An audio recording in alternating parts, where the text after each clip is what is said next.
Hello, one also Toka here for Wrestling for Live. Sorry for lack of uploading last week. Just was busy this past weekend and all that, and just hadn't been in the mood to upload. But instead, just wanted to take a little break. But I'm back now to do a video. I know this is going to be a little late, and it was past Sunday. But I'm going to do a quick review of Elimination Chamber 2019. This stuff. I'm giving my thoughts and review on it. Here we go. I was at the Cruiserweight Championship match, Buddy Murphy and Kira Tozawa. This was a really good match, and I actually think at one point that Kira Tozawa was going to win this because I thought this was just going to be like a 5-10 minute match, but no, they actually went a little bit. It was a good match and all that. I was kind of hoping Kira would win because I'm not really too big on Buddy Murphy, but I was kind of expecting Buddy Murphy to retain because I think they're going to have him hold the belt until WrestleMania, and then he'll drop it there because it's being talked now that we're probably having a cruiserweight tournament to determine who's going to face him at WrestleMania. So I'm hoping whoever he drops the belt to, it will be to somebody that hasn't held the belt yet on the 205 roster that's been on there since the beginning and stuff. So yeah, Buddy Murphy retains the title in a really good match. Anyway, this match really surprised me that kicked off. It was the tag team women's Elimination Chamber match for the women's tag team championships. Bailey and Sasha Banks against the Iconics, against Tamina and Nia Jax, against Mandy Rose and Sonya Deville, against the Riot Squad, against Naomi and Carmella. So that was a really good match. Bailey and Sasha started out the match and stuff.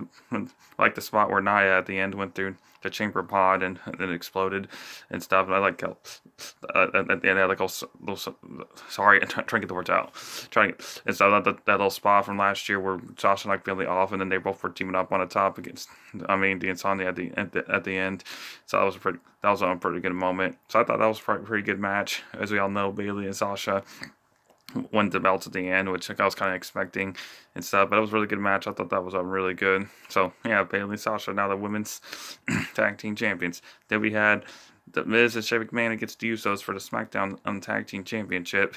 That wasn't a bad match. To tell you the truth, I was expecting the Miz and Shane to retain, and then maybe they'll lose the belts at Fastlane, and then those one of them will turn on each other. But no, the Usos won the belts, and now 6-time tag team champions. Stuff we had and stuff. We had the spot where Shane put the elbow to one of the Usos to the table, and then looks like Miz was about to retain with the skull crushing finale, and then it looks like he went for the cover, and then he did like the other Uso did like a crucifix cover and pinned Miz and them, and won the belts back. No, sorry, won the belts, so they're all 6-time tag team champions. We saw backstage how the stream was getting looked at, and then Miz kept apologizing, and then he kept apologizing to Shane, and then Shane's like, "Oh, just calm down, I'll see you Tuesday," and all that. Sorry, blah blah. Then the Intercontinental. If I'm wrong with the order of matches, I'm sorry. I'm just hitting them all. Then we had the Intercontinental Championship handicap match. Finn Balor and Bobby Lashley against what am I talking about? Sorry, I think I'm lost today. But Finn Balor against Bobby Lashley and Lio Rush and stuff. The only time Lio Rush would be in the ring is when Finn Balor was down, which I was kind of expecting.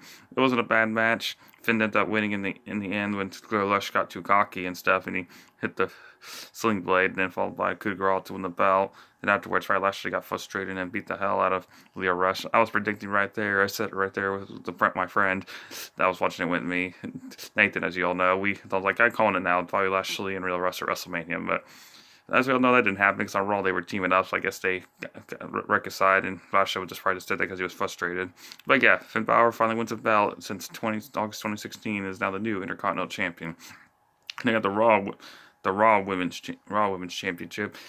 Ronda Rousey beating Ruby Riott in record time, instead Charlotte Flair they came out and she came up and confronted Ronda, and then Becky came out on the crutch, supposedly knee injury and stuff. It looks like they were coming face to face. It looks like Ronda's just sitting there while Becky beats the hell out of Charlotte. So with the crunch, like she beat the living hell out of her.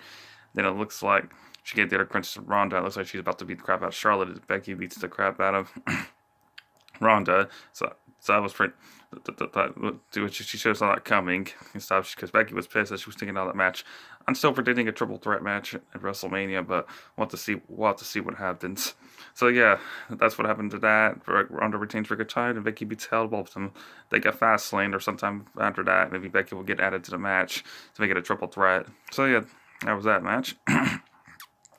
So I'm trying to think if I missed. Sorry, I'm trying to think if I missed anything. No. Before I get to the big matches. Then we had no, I don't want to get that. Yeah, I'm trying to make sure I didn't miss anything.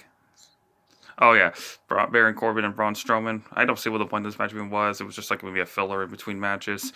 So yeah, I saw that. So we had that happen, and all that. Braun Strowman loses because Baron Corbin had help from Drew McIntyre wrestling. No big surprise. The match in disqualification.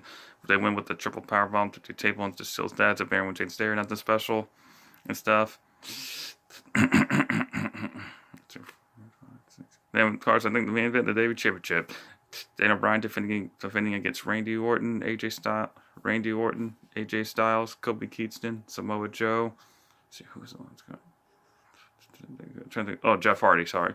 So Daniel Bryan. I felt like this match was a little rushed because most of the guys kept getting eliminated fast, but the ending part was pretty good because Daniel Bryan and Kobe Keaton went at it. I really thought that Kobe had it with the Trouble in Paradise, but then Daniel kicked out, and then Kobe Keaton kicked out the running knee. Not many people can say that they kicked out of the running knee. So that was a pretty good back and forth match. I really thought Kofi had it at one point, but then he cost himself by going high risk and stuff with the frog splash, and Daniel hits the second running knee and retains stuff here.